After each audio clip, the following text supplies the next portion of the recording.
incinerating his organs with mountains of cocaine, a decaying invalid gasping for breath in a wheelchair, a ruthless father who coldly erased his own flesh and blood from his will.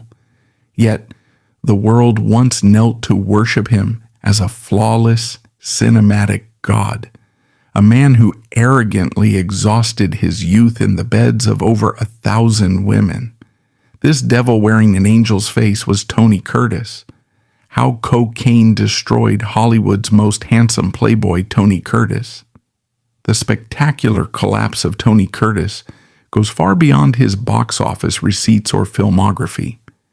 His everyday personality was governed by an insatiable, compulsive need for external validation, a hunger that dictated every single word he spoke and every bridge he systematically burned.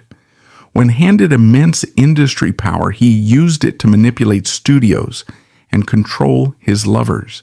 He even retaliated against his own offspring when they failed to worship him adequately. Ultimately, his desperate war against aging pushed his biology, his sanity, and his family into unrecoverable ruin. While his on-screen achievements were monumental, his ruthless dismantling of that legacy off camera forms the true core of his story. But before the bespoke silk suits, before the meticulously sculpted pompadour, and long before the blinding flashbulbs of the paparazzi at Cairo's nightclub, there was only Bernard Schwartz. And Bernard Schwartz was born into a nightmare. The year is 1925. The location is the Bronx, New York. For Hungarian Jewish immigrants, Emanuel and Helen Schwartz, the American dream was a cruel illusion. They lived in the suffocating grip of extreme poverty, crammed into a tiny, squalid tenement apartment tucked directly behind Emanuel's failing tailor shop. The air in the neighborhood was thick with the smell of boiling cabbage, exhaust fumes, and desperation.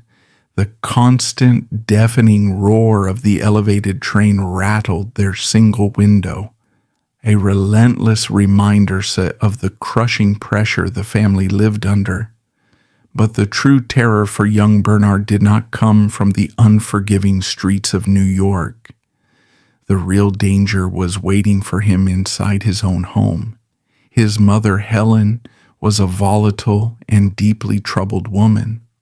While mental health diagnostics of the 1930s were primitive at best, many modern biographers and medical historians reviewing her documented behavior suggest she suffered from severe, undiagnosed schizophrenia. Her grip on reality was tenuous. Her moods would swing with violent suddenness. One moment she might be rigidly silent, and the next she would erupt into terrifying fits of physical violence directed entirely at Bernard and his two brothers, Julius and Robert.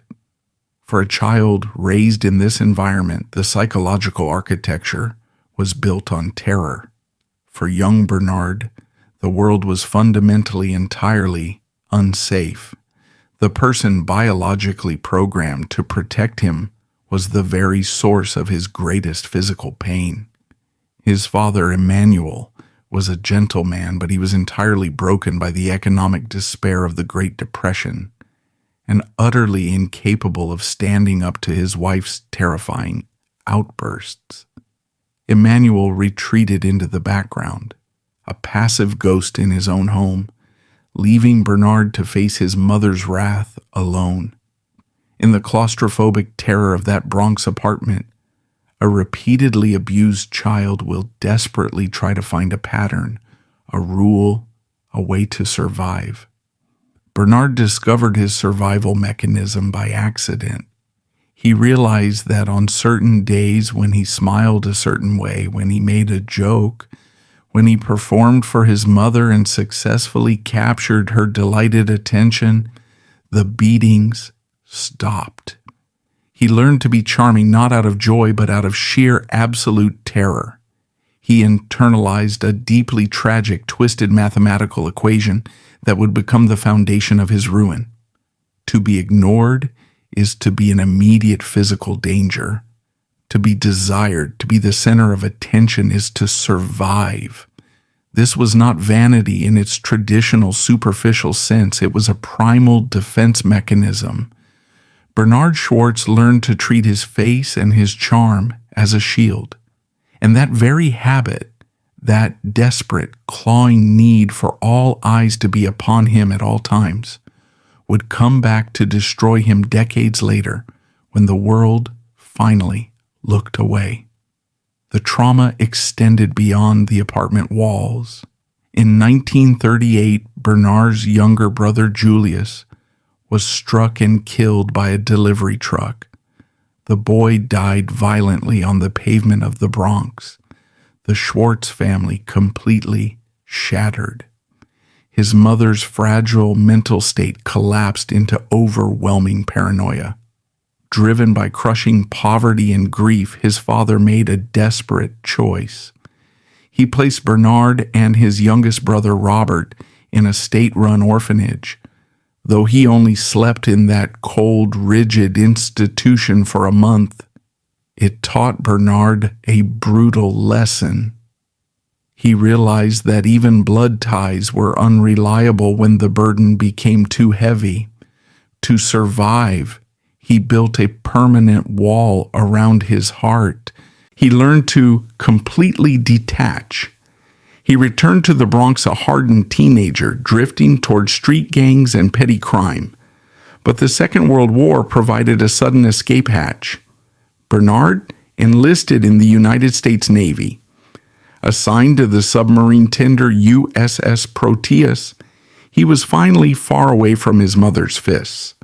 Standing on the deck, he even witnessed the surrender of Japan in Tokyo Bay. When the war ended, he did not return to his father's tailor shop. Utilizing the GI Bill, he enrolled in acting classes at the dramatic workshop of the New School in New York. He harbored no genuine passion for the theater. For Bernard, acting was simply the ultimate refinement of his childhood survival mechanism, forcing the world to look at him. In those acting classes, he was rough, unpolished, and possessed a thick, almost comical Bronx accent. But none of that mattered. What mattered was the undeniable, almost shocking power of his physical presence. Women in the class couldn't stop staring at him. Men felt intimidated by him. He possessed an androgynous, devastating beauty, heavy-lidded blue eyes, impossibly thick eyelashes, and a perfectly sculpted jawline. He was a piece of raw, magnificent clay. It didn't take long for the predators of the entertainment industry to smell the blood in the water. Joyce Selznick, a prominent talent scout, and the niece of legendary film producer David O. Selznick, spotted Bernard in a minor stage production. Rather than a great actor, she recognized a highly marketable commodity. She saw a face that could sell millions of movie tickets to teenage girls across America. Within weeks, a contract was drafted with Universal Pictures. He was offered a starting salary of $100 a week, a fortune for a boy who grew up dodging rent collectors. The studio gave him a train ticket heading west to California. But the studio system of the late 1940s was not in the business of hiring poor, ethnic Jewish kids from the slums. They were in the business of manufacturing gods. The name Bernard Schwartz was deemed entirely unacceptable. It was too ethnic, too harsh, too real. Before he even stepped onto a soundstage, the studio executives stripped him of his identity. They tossed around names, testing them for their phonetic appeal. Finally, they landed on a combination of a relative's name and a character from a novel. As the train pulled out of the station, leaving the towering, oppressive skyline of New York City behind, the boy sitting by the window made a conscious, calculated decision. He was leaving the abuse, the poverty, and the orphanage behind him. He was leaving his family to fend for themselves. Bernard Schwartz, the terrified victim of Helen's wrath, was dead. When the train finally hissed to a halt in the golden, sun-drenched stations of Los Angeles, the man who stepped onto the platform was Tony Curtis. He was armed with a flawless face, a studio contract, and a deep psychological void that demanded to be filled with the adoration of strangers. He believed he had escaped his past, but a tragic irony would slowly unfold over the next 6 decades. The traumatized boy from the Bronx had simply packed his deepest wounds in his suitcase, bringing them to the exact city perfectly designed to tear them wide open. When the train carrying the newly christened Tony Curtis finally hissed to a halt at the Union Station in Los Angeles, he did not step out into a realm of artistic freedom. He stepped onto an industrial assembly line. Hollywood in the late 1940s and early 1950s was not governed by independent creators or rogue artists. It was ruled by the iron-fisted studio system, a ruthless, incredibly efficient machine designed to manufacture human deities for mass consumption. Universal Pictures had not signed an actor. They had purchased a raw, highly malleable asset. And the first order of business was to completely obliterate whatever lingering fragments of Bernard Schwartz still existed. He was immediately enrolled in the studio's talent school, a grueling, intensely monitored boot camp where every natural instinct he possessed was systematically stripped away and replaced with a marketable veneer. He was taught how to walk with athletic grace, how to hold a fencing foil, and how to sit on a horse without looking like a terrified kid from the slums. Most importantly, he was subjected to endless punishing diction lessons to violently scrub the thick nasal Bronx accent from his vocal cords. This process of systematic erasure was an act of psychological violence. But Tony Curtis submitted to it willingly, almost eagerly. Driven by the ingrained trauma of his youth, he viewed the studio executives merely as replacements for the terrifying authority of his mother. But unlike his mother, the studio rewarded his compliance with money, tailored clothing, and the promise of absolute adoration. It was a Faustian bargain that he signed with a trembling, desperate hand. The executives told him what to wear, where to eat, and which starlets to be photographed with at Kiro's or the Macambo nightclub. His entire existence was choreographed by the Universal Publicity Department. He had become a carefully curated product, a beautiful walking billboard. And for a young man whose core psychological belief was that being unnoticed meant being in mortal danger, this suffocating level of control felt intoxicatingly like safety. The machinery of Hollywood was perfectly designed to exploit the exact neuroses that Helen Schwartz had beaten into her son. The studio's investment yielded a terrifyingly rapid return, driven almost entirely by the raw, unadulterated power of his physical beauty. Tony Curtis possessed a face that disrupted the established Hollywood geometry. Departing from the rugged, weathered cowboys of the previous decade, he possessed a lush, almost feminine beauty. Heavy-lidded, impossibly blue eyes, a delicate jawline, and lips that the cameras lingered on obsessively. But he combined this delicate face with a coiled, athletic, intensely masculine physicality. It was a potent, confusing, and devastatingly effective cocktail of androgyny and machismo. The studio capitalized on this by styling his jet-black hair into a voluminous, meticulously sculpted pompadour with a sweeping ducktail at the back. It is a staggering historical footnote that a few years later, a young, unknown truck driver from Tupelo, Mississippi named Elvis Presley would see Tony Curtis on a movie screen, walk into a barber shop, and demand that exact same haircut. Curtis didn't just wear a style, he authored a global aesthetic of rebellion and raw sexual magnetism. When the studio began putting him in films, mostly forgettable, brightly colored swashbucklers and Arabian Nights fantasies, the reaction of the public was not mere appreciation, it was absolute hysteria. He received 10,000 fan letters a week. When he attended premieres, the police had to set up barricades to hold back thousands of screaming, sobbing teenage girls.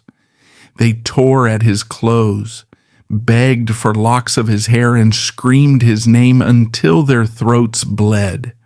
For Tony Curtis, standing in the center of that deafening roar, the transformation was complete.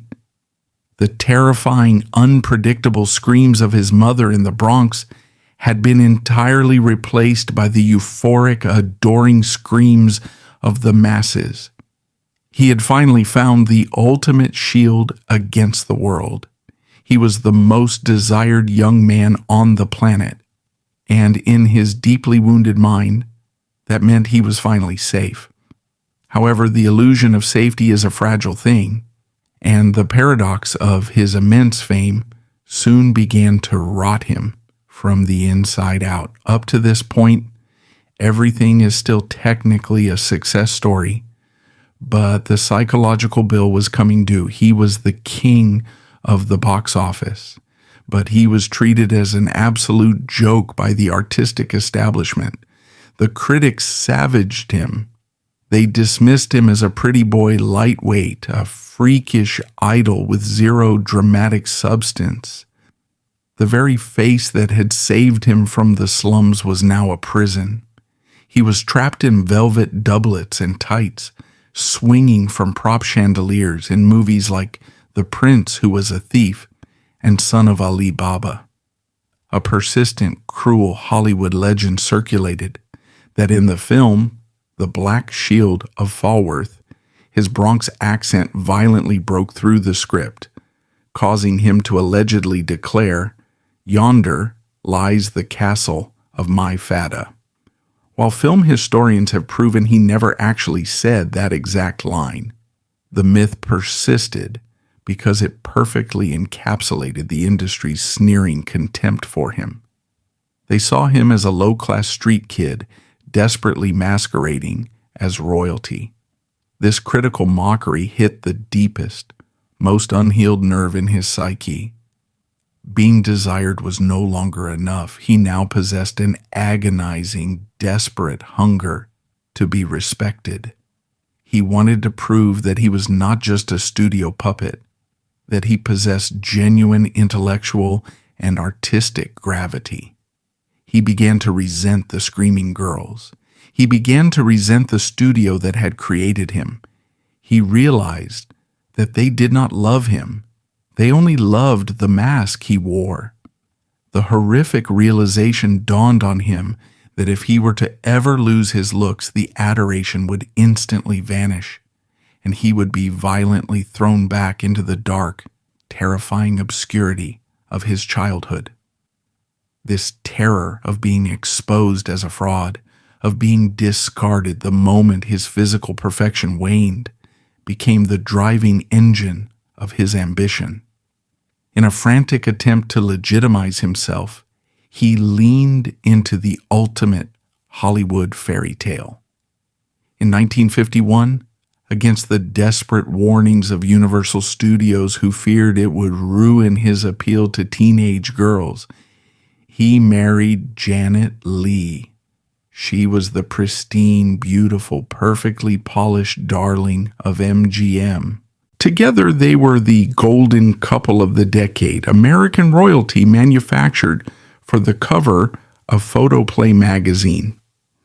Their marriage was a relentless, heavily photographed PR campaign, a flawless projection of domestic bliss, While there was genuine affection between them, the union was heavily burdened by Curtis's suffocating insecurities. He needed Lee not just as a wife, but as an anchor to validate his status among the Hollywood elite. He was desperately using every tool at his disposal: his charm, his marriage, his relentless networking to claw his way out of the B-movie dungeon. By the mid-1950s, the resentment had boiled over into outright rebellion. He was done being a beautiful prop. He began to exercise his power, using his immense box office clout to force the studio to give him serious dramatic roles. He demanded to be cast in the gritty, cynical noir Sweet Smell of Success, a film where he played Sidney Falco, a sleazy, desperate, morally bankrupt press agent.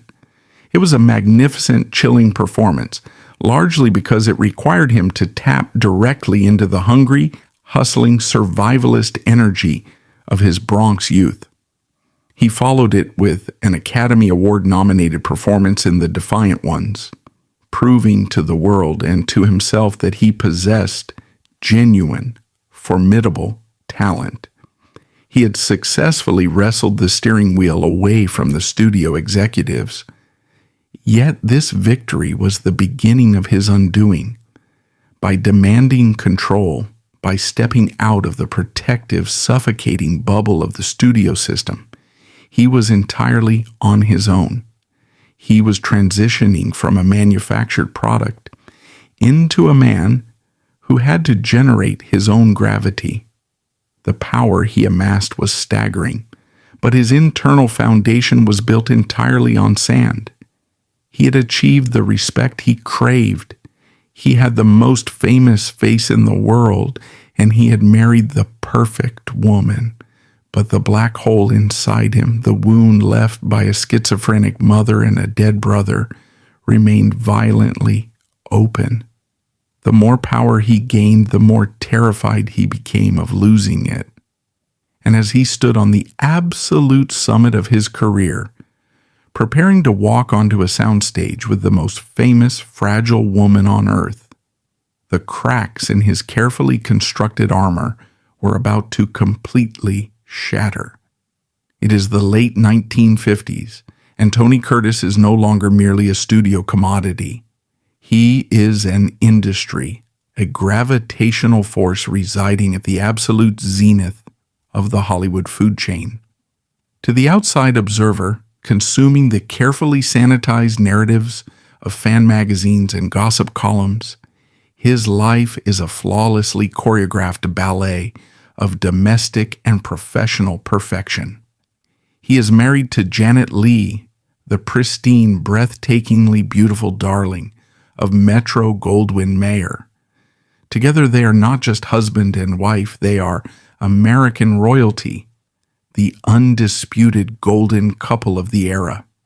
They hold court in a magnificent Beverly Hills estate, hosting lavish, glittering parties, attended by the titans of the silver screen. The press breathlessly documents their every move, capturing stage, softly lit photographs of the couple reading scripts together or lounging by their swimming pool. It is a portrait of absolute unassailable triumph. Beneath this glossy veneer, a much darker, deeply insidious reality was bleeding through. The unprecedented power he had clawed his way toward was not being used to build a secure, stable foundation. Instead, it was being weaponized to feed the insatiable, roaring void left by his childhood trauma. The agonizing duality of Tony Curtis during this golden era crystallized in his defining dramatic triumph, the 1957 cinematic masterpiece, Sweet Smell of Success. By this time, Curtis was suffocating under the weight of his own beauty. He was desperate to prove he was a serious artist, not just a magnificent jawline attached to a studio contract. He fought viciously against Universal Pictures executives to play the role of Sidney Falco, a sweating, amoral, deeply cynical press agent who would gleefully sell his own soul and anyone else's for a scrap of relevance in the shadowy, cutthroat canyons of Manhattan. The executives were entirely horrified. They begged him not to shatter his heroic romantic image, warning him that his teenage fan base would violently reject this grotesque display of character. But Curtis was immovable. He demanded the role. Why? Because to Tony Curtis, Sidney Falco was not a stretch of the artistic imagination. Sidney Falco was a dark, terrifyingly accurate mirror. Falco was the living embodiment of Bernard Schwartz. Falco was the desperate, hustling, perpetually terrified kid from the Bronx who understood on a cellular level that in a rigged, unforgiving game, morality is a luxury that the poor and the powerless simply cannot afford. When you watch Curtis on screen in that film, nervously sweating, his eyes darting, lying and manipulating every single person in his orbit, just to survive another night in the concrete jungle, you are not watching a man acting. You are watching a man exorcising his deepest, most primal terrors. He understood Falco's hunger because it was his own hunger. The performance was a revelation, a masterclass in neurotic tension, and the critics finally, begrudgingly, bowed to his talent. But the psychological toll of tapping into that reservoir of trauma was immense. He had successfully proven to the world that he was a formidable artist, but in doing so, he proved to himself that the terrified, abused boy from the slums was still very much alive, hiding just beneath the bespoke tailoring and the blinding California smile. This internal terror, this constant gnawing fear that he was just a fraud waiting to be exposed and discarded, required a massive, overwhelming, and constant anesthetic. For Tony Curtis, the ultimate anesthetic was sexual conquest. He informally crowned himself the Playboy king of Hollywood. Decades later in his memoirs, he would brazenly and unapologetically boast of having been intimate with over 1,000 women. The public and the press largely consumed this staggering number as the ultimate fantasy of male virility, a testament to his untouchable status as an alpha male. However, a psychological autopsy of this behavior reveals a deeply pathetic and tragic reality. A secure man enjoys the fruits of his success. Curtis, however, exhibited the frantic, compulsive behavior of a drowning man desperately clutching at life preservers. Every single conquest, every beautiful starlet, every anonymous fan he pulled into his orbit was a fleeting, temporary injection of validation. He needed constant reassurance that the industry was not replacing him. He used his breathtaking beauty as a weapon of mass distraction. He was known by colleagues to never pass a mirror or a reflective surface without checking his appearance. This was not simple preening conceit. It was an anxious, compulsive check to ensure that his armor was still fully intact, that the shield protecting him from the abyss had not cracked. Here is where his everyday personality shifted from charmingly ambitious to quietly, brutally tyrannical.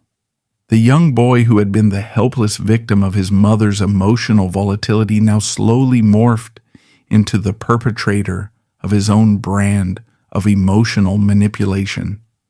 He demanded absolute adoration and total submission from the women he pursued. But the tragedy of his psychology dictated that the very moment a woman offered that love, the moment she surrendered and validated him, the thrill of the chase evaporated. The validation was instantly rendered worthless, and he routinely, coldly discarded them to find the next fix.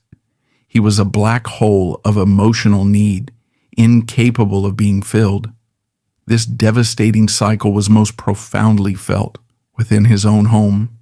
He routinely and systematically humiliated his pristine wife, Janet Leigh, through serial infidelity. He would project the image of a flawless, devoted husband to the flashbulbs of the paparazzi on the red carpet, only to carry out a relentless, compulsive string of affairs in the shadows of studio backlots and hotel rooms. He was exercising his immense power in its most intimate, destructive form, making others feel as disposable and insignificant as he had felt in that state-run orphanage in New York. He was fundamentally incapable of true intimacy, because true intimacy requires absolute vulnerability. And to a man wired like Tony Curtis, vulnerability meant weakness, and weakness meant death. By the close of the 1950s, the architecture of his life was incredibly dangerously top-heavy. He possessed the critical acclaim he had bled for, a staggering amount of wealth, and a harem of conquests that stretched across continents. He walked through studio lots accompanied by an entourage, a literal king surveying an empire built entirely on his own physical magnetism. But this fragile empire of vanity and celluloid was terrifyingly hollow and doomed to eventual decay. He was spiritually and emotionally exhausted. The sheer, relentless athletic effort required to maintain the flawless facade, to keep the ghosts of the Bronx permanently locked in the basement of his mind, and to constantly feed the ravenous beast of his own ego, was beginning to severely erode his nervous system. He was a man sprinting on a high wire without a safety net, entirely convinced that if he simply ran fast enough and charmed enough people, he would never fall. It was in this precise state of supreme toxic arrogance, masked terror, and deep emotional exhaustion that he agreed to star in a chaotic comedy that would permanently define his cinematic legacy. He was preparing to walk onto the set of Some Like It Hot. He was stepping directly into the blast radius of another profoundly damaged, obscenely famous, and deeply traumatized human being. Tony Curtis was about to collide violently with Marilyn Monroe, and the resulting psychological wreckage of that production would expose every single hidden fracture in his carefully constructed armor. The year is 1958, and the location is the sprawling, sun-drenched Hotel del Coronado near San Diego, California. Tony Curtis has just arrived on the set of a film that will eternally cement his face in the pantheon of cinematic history, a frantic, gender-bending comedy directed by the legendary Billy Wilder titled Some Like It Hot. On paper, the production is a guaranteed triumph.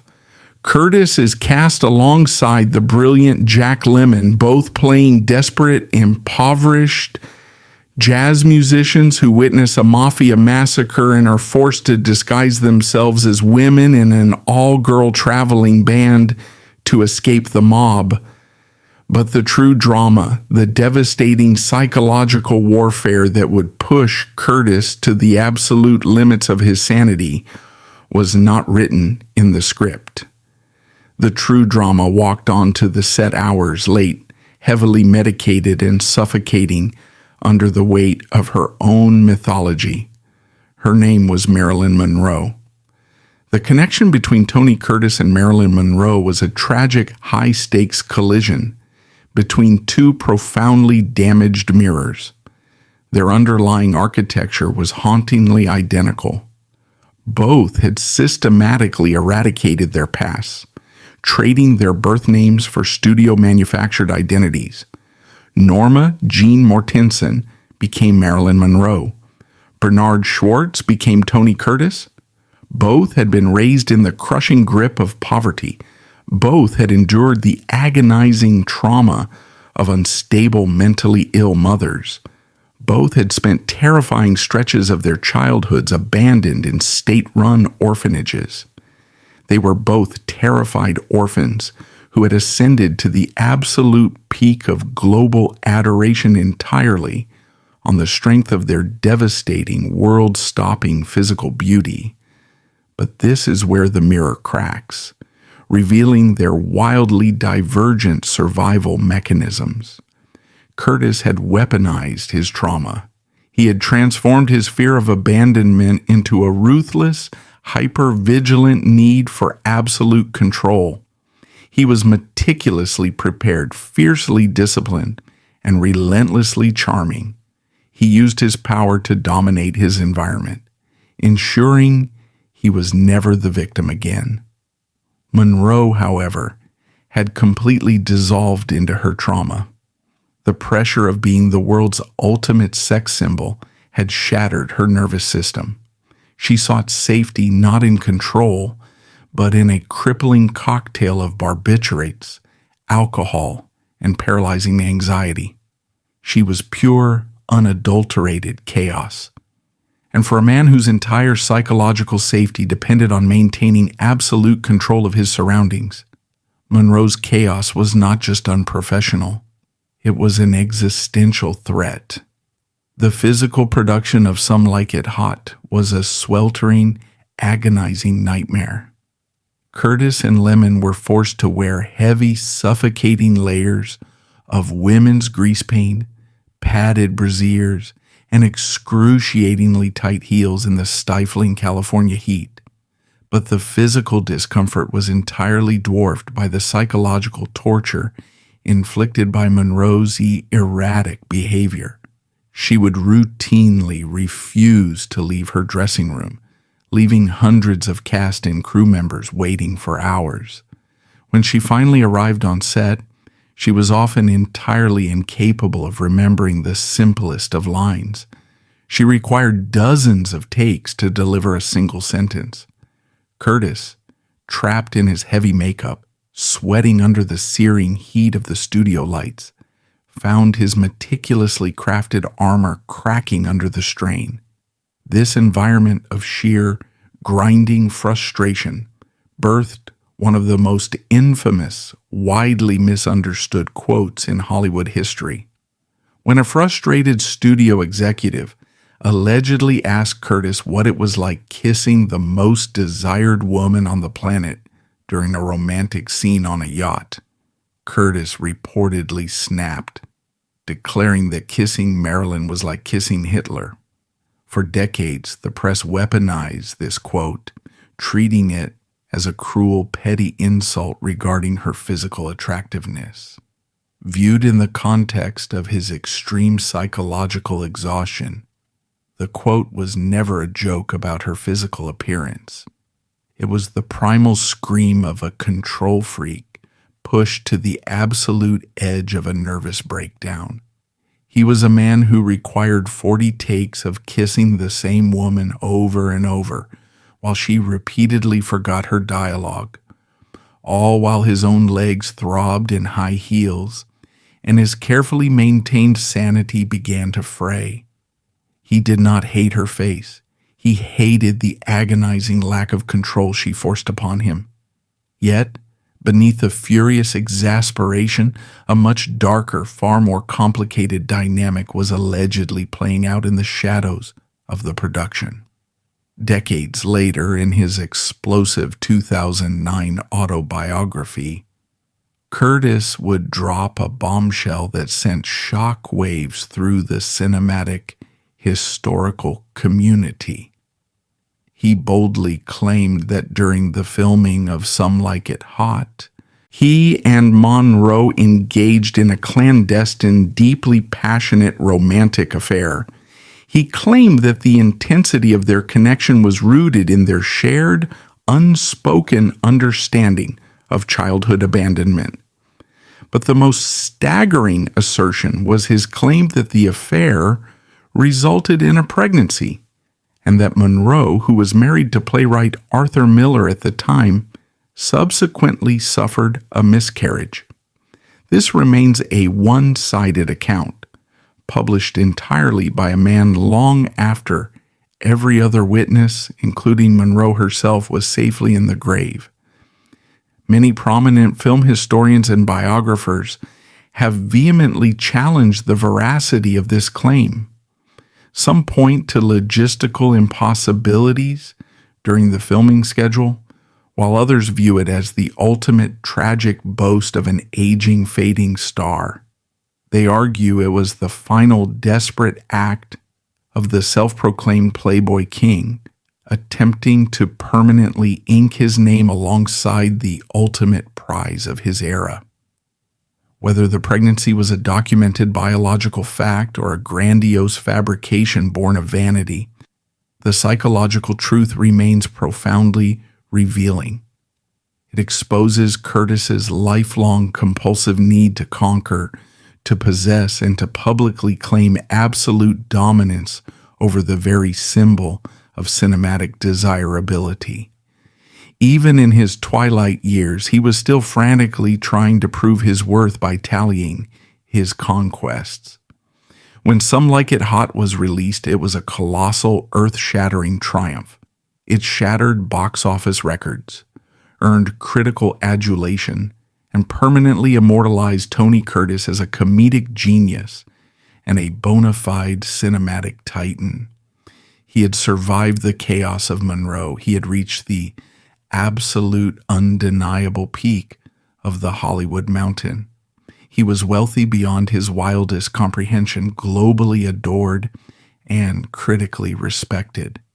He had won the game he set out to play when he left the Bronx. But as the calendar flipped from the 1950s into the 1960s, a subtle, invisible rot began to take hold. The high-wire act of maintaining his flawless, untouchable persona had left him profoundly exhausted. The marriages were fracturing, the affairs were losing their numbing power, and the terrifying realization that he could not control everything had deeply unsettled him. More dangerously, the cultural tectonic plates of Hollywood were beginning to shift beneath his feet. The era of the impeccably groomed, studio-manufactured idol was slowly giving way to a new decade of grit, rebellion, and realism. The public was beginning to hunger for a different kind of leading man. And then one morning, the ultimate catastrophe occurred. It was not a bad review, nor a box office failure, nor a scandal in the press. It was something far quieter and far more devastating. Tony Curtis looked into the mirror, the very reflective surface he had used for decades to confirm his safety and his power, and he saw something that made his blood run completely cold. He saw the faint, undeniable appearance of his first wrinkle. Gravity and time, the only two forces on earth that his charm could not manipulate, had finally breached his defenses. The panic that seized him was not merely vanity. It was the sheer, paralyzing terror of the boy from the orphanage realizing that his only shield was melting away. The kingdom he had built on the foundation of eternal youth was about to face a brutal, chemical-fueled siege. The transition from the 1960s into the 1970s was not merely a change in the calendar. For Hollywood, it was a violent, seismic event that fundamentally rewrote the DNA of American cinema. The glittering, carefully manicured studio system that had birthed Tony Curtis, a system that demanded absolute physical perfection and punished authenticity, was collapsing under its own archaic weight. A new, terrifyingly raw wave of filmmakers and actors was storming the gates. This was the dawn of the new Hollywood. Audiences no longer wanted impossibly beautiful men fighting in velvet tights or sipping martinis in immaculate tuxedos. They wanted grit. They wanted moral ambiguity. They were lining up to see Dustin Hoffman, Al Pacino, and Robert De Niro. Within this cultural shift lay a devastating irony. The new leading men were ethnic, flawed, and entirely unapologetic about their origins. They didn't have to change their names. They didn't have to surgically alter their accents. They were allowed to be exactly who they were. Tony Curtis watched this revolution from his Beverly Hills estate with a sickening mixture of envy and profound, paralyzing terror. He had allowed the studio to systematically erase his Jewish heritage, to obliterate the Bronx from his voice, and to manufacture him into a pristine plastic god. He had sacrificed his very identity on the altar of the old Hollywood, only to wake up and find that the old Hollywood was dead. Suddenly, at the dawn of the 1970s, the flawless face that had been his ultimate weapon became a glaring liability. He looked like a relic, a shiny hood ornament from a vintage car that the industry was no longer driving. The psychological toll of this obsolescence was catastrophic. When the room stops looking at a man whose entire everyday personality is built on being the undisputed center of gravity, the reaction is catastrophic. For Curtis, fading from the spotlight triggered the deepest alarm bells of his childhood trauma. As the A-list film offers began to dry up, replaced by humiliating silences from the major studios, his manic survivalist energy flared up with a vengeance. In a magnificent, desperate bid to prove his relevance to this new, cynical era of cinema, he aggressively campaigned for the lead role in the 1968 true crime thriller, The Boston Strangler. This was a monumental departure from the Playboy King. Curtis played Albert DeSalvo, a terrifying sexually deviant serial killer. But here is the crucial, heartbreaking detail of that production. To be taken seriously by the critics, to prove he wasn't just a pretty face, Tony Curtis literally had to wear a prosthetic nose and heavy disfiguring makeup to hide his own beauty. He had to actively uglify himself just to beg the industry for a seat at the table. It was a brilliant, chilling performance, arguably the finest dramatic work of his entire career, and he earned a Golden Globe nomination. But it was a Pyrrhic victory. It did not trigger the massive career renaissance he so desperately craved. The industry patted him on the back for a job well done, and then promptly returned its attention to the younger, cooler, grittier kids on the block. And this is where things really get dark. The failure of the Boston Strangler to permanently resurrect his A-list status fractured something fundamental inside him. If sheer talent couldn't save him and his looks were fading, what was left? The mirror, once his greatest ally and a source of deep psychological comfort, transformed into an enemy.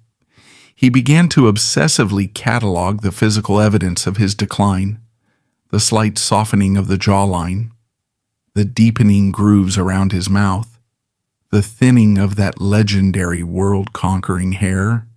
For a normal man, aging is a quiet, inevitable surrender. For Tony Curtis, aging was a violent, personal assault. Every new wrinkle was perceived as a fatal breach in the hull of his ship. His reaction was not to age gracefully, but to fight a frantic, undignified war against biology. He exercised his remaining power in the industry with increasing bitterness. The charming, eager-to-please young star devolved into an irritable, defensive, and deeply insecure veteran. He lashed out at agents, fired managers, and openly complained to the press about the lack of respect he was receiving. He felt betrayed by the very industry he had given his soul to. By the early 1970s, the unthinkable happened. The man who had once commanded the highest box office grosses in the world was quietly, forcefully demoted to television. He accepted a co-starring role alongside Roger Moore in the British action comedy series The Persuaders. While the show was a lucrative financial success in Europe, within the rigid, unforgiving hierarchy of 1970s Hollywood, making the move to television was a glaring admission of defeat. It was the elephant graveyard for fading movie stars. On set, his behavior became increasingly erratic. He was notoriously difficult to work with, constantly arguing over billing, camera angles, and wardrobe. He wasn't fighting for the artistic integrity of the show. He was fighting to maintain the crumbling illusion of his own supremacy. He needed the crew to treat him like a god, even if the cinematic universe no longer recognized him as one. The fallout of this professional freefall obliterated his personal life. The flawless storybook marriage to Janet Leigh had long since collapsed in 1962, collapsing under the unbearable weight of his chronic infidelities and crushing insecurities. He quickly married his young, stunning German co-star, Christine Kaufmann, a woman 18 years his junior. When that marriage inevitably disintegrated in 1968, he immediately married Leslie Allen, a model 20 years younger than him. Look closely at the pattern. Rather than equal partnerships, he relentlessly sought mirrors to reflect his own fading youth. He was systematically replacing his wives with increasingly younger women in a frantic attempt to prove to himself and to the paparazzi that he still possessed the raw, magnetic virility of his 20s. But wives and television contracts could not stop the creeping, agonizing dread that kept him awake at night in his palatial estates.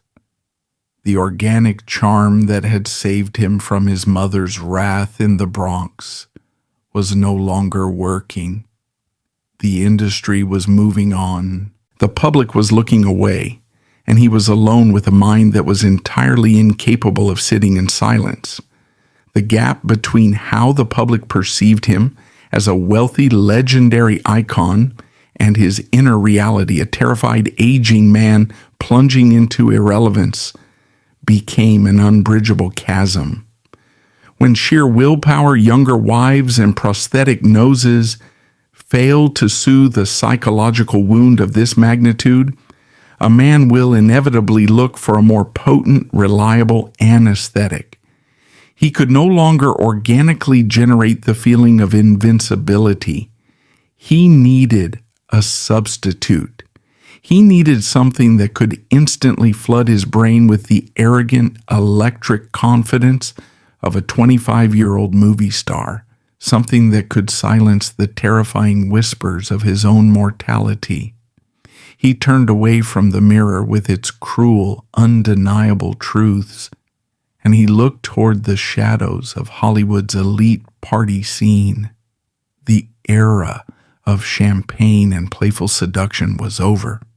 Tony Curtis was about to step off the precipice into a terrifying chemical-fueled freefall, inviting a monster into his bloodstream that would methodically dismantle whatever was left of his mind, his career, and his family.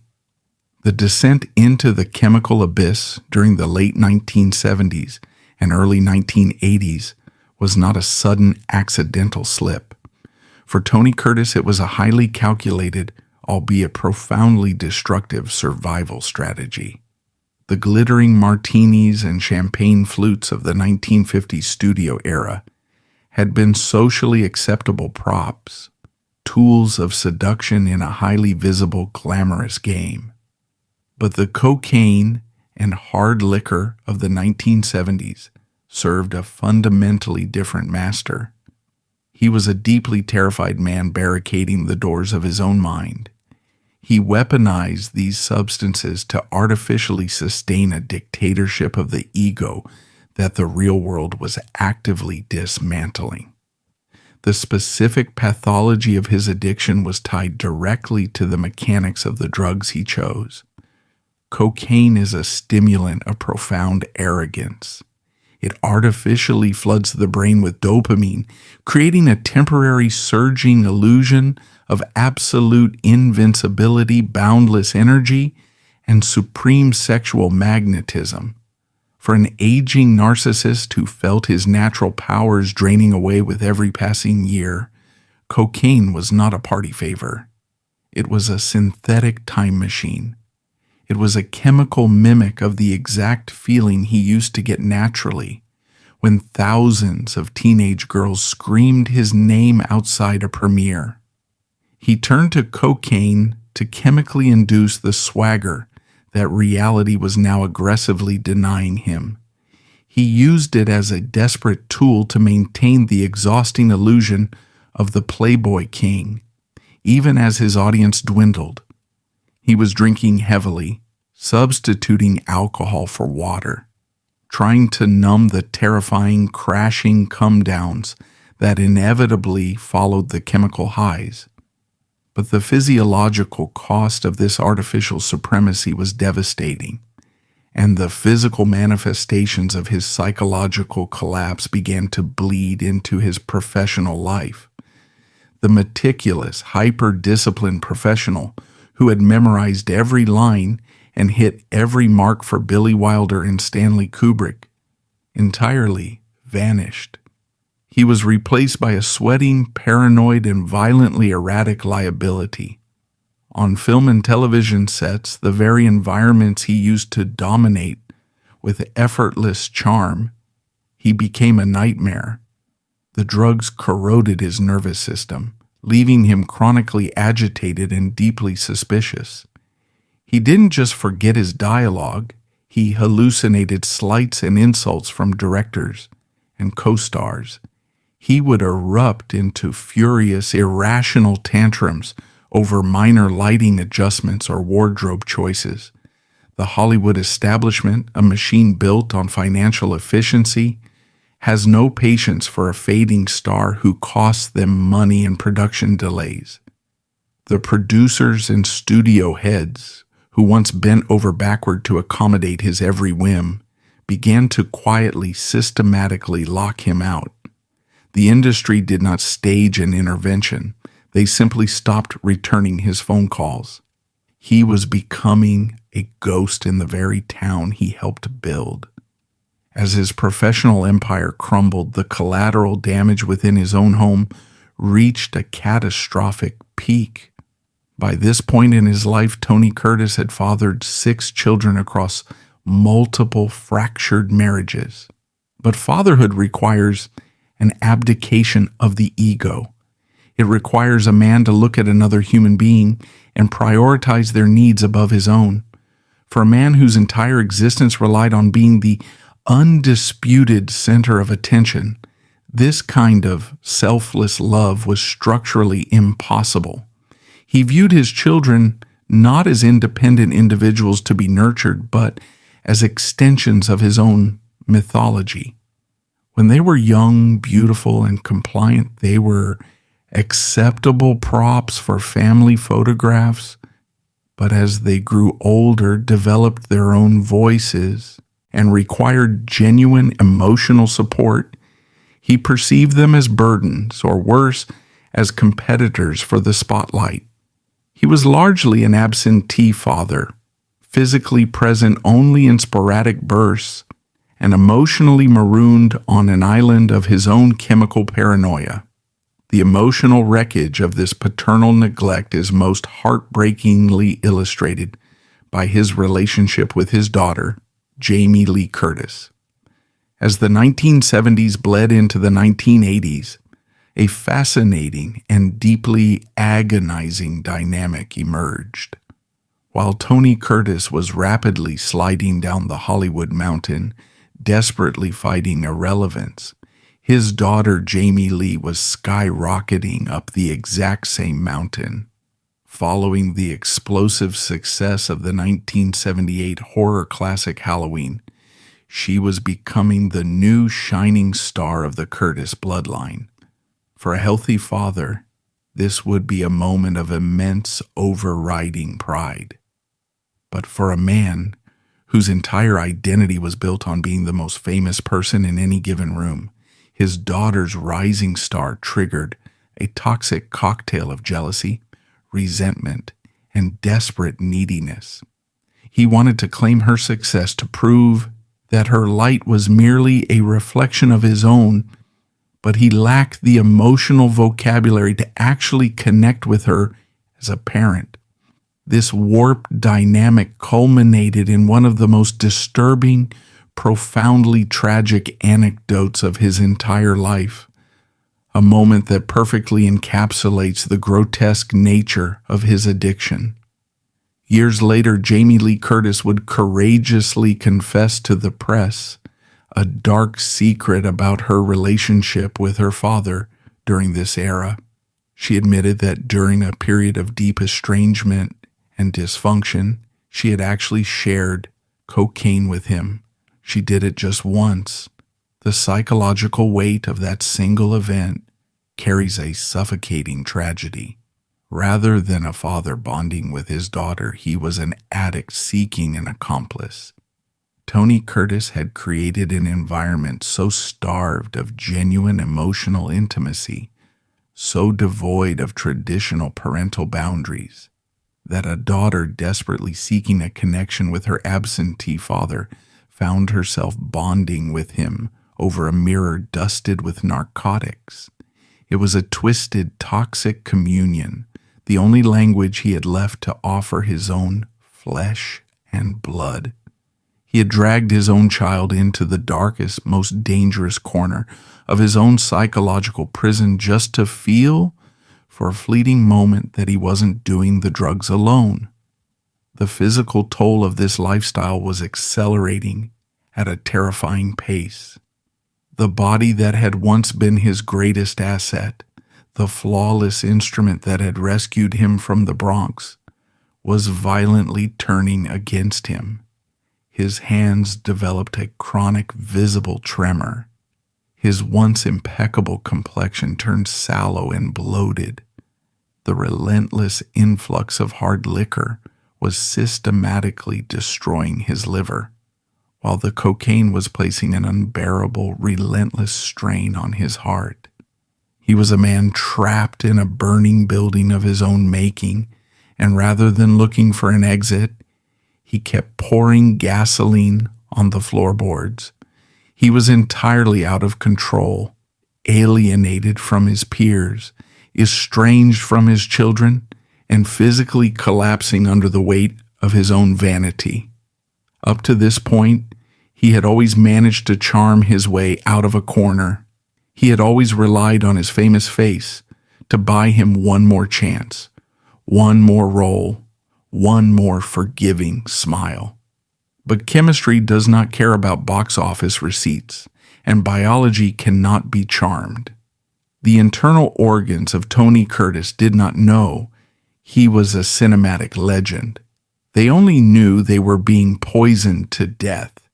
And by the time the calendar hit 1984, the sheer accumulated abuse of decades of self-medication would finally reach a breaking point. The chemical storm was about to trigger a physical catastrophe so absolute, so undeniably violent, that it would completely strip him of his remaining agency and force him into a locked medical ward, bringing him face to face with the ultimate terror he had spent his entire life running from. The year 1984 arrived not with a celebration of a legendary career, but with the brutal, undeniable collapse of a human biological system. For decades, Tony Curtis had treated his body like an invincible machine, a meticulously sculpted vehicle designed solely to carry his ego and process immense quantities of narcotics and alcohol. He had successfully charmed studio heads, manipulated the press, and seduced countless women, firmly believing that his sheer force of will could rewrite the rules of reality. But biology is not a studio executive. Biology cannot be charmed, threatened, or negotiated with. By his late 50s, the internal organs of Tony Curtis, specifically a liver severely scarred by relentless alcohol abuse and a cardiovascular system ravaged by cocaine, finally staged a violent total rebellion. The physical collapse was absolute and terrifying. The man who had once possessed a complexion so flawless it seemed almost luminous began to turn a sickly, jaundiced yellow as his failing liver flooded his bloodstream with toxins. His athletic frame, once capable of performing his own demanding stunts on the pirate ships of Universal Studios, became weak, bloated, and betraying. He was rushed to the hospital suffering from advanced cirrhosis, standing quite literally on the razor-thin precipice of death. The medical ultimatum he received was not a suggestion, it was a final verdict. If he took another drink or snorted another line, his body would completely shut down within months. The intoxicating high-altitude flight of the Playboy King had violently crashed into the sterile, unforgiving reality of a hospital ward. Stripped of his enablers and facing the imminent cessation of his own existence, Curtis was forced to surrender. He was admitted to the Betty Ford Center, the famed rehabilitation facility in the California desert. For a man suffering from his specific psychological pathology, entering rehab was not just a medical procedure, it was an agonizing, humiliating ego death. His deeply ingrained belief remained that to be ordinary, to be vulnerable, or to be ignored was a fate worse than death. At the Betty Ford Center, there were no paparazzi, no sycophantic assistants, and no mirrors reflecting a god. There was only Bernard Schwartz, a 59-year-old addict with a failing liver, sitting in a circle of plastic chairs alongside ordinary civilians, being forced to publicly admit his absolute powerlessness. He was entirely stripped of his armor. He had to perform menial chores, follow rigid schedules, and most terrifyingly, he had to sit in silence and listen to the truth about himself without the ability to charmingly deflect it. Years later, he would offer a surprisingly raw and bitter confession to the renowned film critic Roger Ebert, dropping the facade of the untouchable superstar.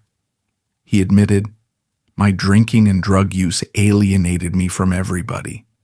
I became a very angry man. Nobody wanted to work with me anymore." This was the devastating reality of his recovery. He had to accept that his chemical escapades had not made him a legendary rebel. They had simply made him a toxic, unemployable liability in the only industry he had ever loved. Tony Curtis successfully completed the program. He dried out. He achieved sobriety, a genuinely monumental victory against a disease that kills millions. But in the grand, tragic arc of his life, this victory contained a devastating, dramatic contradiction. He had won the war against active addiction, but the invoice for decades of chemical carpet bombing had already been mailed, and his body was about to collect the debt with a merciless compound interest. The tragedy of the 1990s for Curtis was not that he relapsed. The tragedy was that his sobriety forced him to face the irreversible destruction he had left in his wake, both biologically and generationally. The first devastating blow did not happen to his own body, but to his bloodline. In July 1994, a horror entirely beyond his control struck the family. His son, Nicholas Curtis, a talented musician and artist who had struggled profoundly with the weight of his father's legacy and his own demons, suffered a fatal seizure induced by a massive heroin overdose. He was only 23 years old. The true lingering cost of the environment Tony Curtis created manifested tragically in the fate of his son Nicholas. The father had managed to pull himself out of the chemical abyss just in time, but the son was swallowed whole by the very same darkness. The grief was absolute and suffocating. Curtis had spent his life running from the trauma of his brother Julius dying in the streets of the Bronx, only to watch history repeat itself in the most grotesque, agonizing manner imaginable. The loss of Nicholas created a permanent, agonizing fracture in his soul, a moral debt that no amount of late-stage sobriety could ever possibly repay. By the late 1990s, the physiological bill for decades of excess finally arrived. A massive bypass surgery to repair his cocaine-ravaged heart was quickly followed by a brutal COPD diagnosis, the result of a lifetime of chain smoking. A subsequent bout of pneumonia in 2006 pushed him into a coma, leaving him permanently wheelchair-bound and tethered to an oxygen tank. His flawless anatomy was utterly ruined, reducing the former cinematic god to complete dependency on his young sixth wife. Yet while his body was imprisoned, his vindictive mind remained terrifyingly sharp. But here is where the narrative takes its final darkest turn. While his body was broken, his mind, the terrified, hyper-vigilant, perpetually angry mind of Bernard Schwartz, remained fiercely, entirely active. He was an emperor who had lost his army, his kingdom, and his mobility, but his ravenous need for control and validation had not diminished. If anything, the physical helplessness only amplified his psychological rage. And as he sat in his wheelchair in Nevada staring at the walls, breathing through a plastic tube, he realized that he had only one weapon left. He could no longer use his face to seduce. He could no longer use his physical intimidation to control a movie set. But he still possessed immense wealth and the legal authority to dictate exactly where it went. Stripped of all other power, the aging icon was preparing to exercise his final, most grotesque act of control. He was about to ask for a pen, summon a lawyer, and draft a document that would ensure his voice and his vengeance would echo loudly long after his ruined lungs finally stopped drawing breath. Spring 2010, the desert town of Henderson, Nevada. Tony Curtis, now 85, was permanently confined to a wheelchair and tethered to an oxygen tank. Stripped of his physical agency, he relied entirely on his sixth wife, Jill Vandenberg. Yet the fiercely vindictive mind of Bernard Schwartz remained intact. Facing his imminent mortality, he reached for one final weapon of control. In May of 2010, he summoned his lawyers. He wasn't just drafting a will, he was directing his final scene. He explicitly named his surviving children, Kelly, Jamie Lee, Allegra, Alexandra, and Benjamin. Then he enacted a cold-blooded erasure, inserting a clause that would echo through Hollywood history. I intentionally and with full knowledge choose not to provide for them. He left his entire fortune to his young wife. No public explanation, no private letters. Many biographers view this final act as a tragic posthumous retaliation. Unable to secure the unconditional adoration of his children in life, he used a legal contract to punish them from the grave. He effectively passed down the exact trauma he learned in that Bronx orphanage 80 years prior. You are disposable. Tony Curtis died on September 29th, 2010. While the world mourned a cinematic god, the reading of his will was met with devastating silence from his disinherited children. Months later, the physical remnants of his entire existence, from iconic yachting jackets to his Navy medals, were systematically liquidated to strangers at Julian's auctions. He died a phenomenally wealthy man, yet descended into the earth in a state of staggering spiritual poverty. Ultimately, he remains a beautifully tragic cautionary tale, a terrified boy from the slums who picked the locks of the universe with his charm, only to let his unhealed trauma burn his empire to dust. Following his death on September 29, 2010, at the age of 85, the world mourned a cinematic icon. Yet, behind closed doors, the reading of his will was met with a devastating silence from his disinherited children.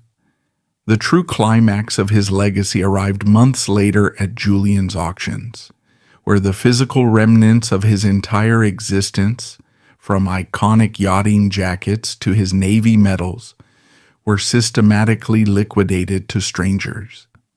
The crowded, chaotic auction room stood in stark contrast to his profound familial isolation. He died a phenomenally wealthy man, but descended into the earth in a state of staggering spiritual poverty. Ultimately, Tony Curtis remains a beautifully tragic cautionary tale, a survivor of a brutal childhood who picked the locks of the universe with his charm, only to let his unhealed trauma burn his empire to dust.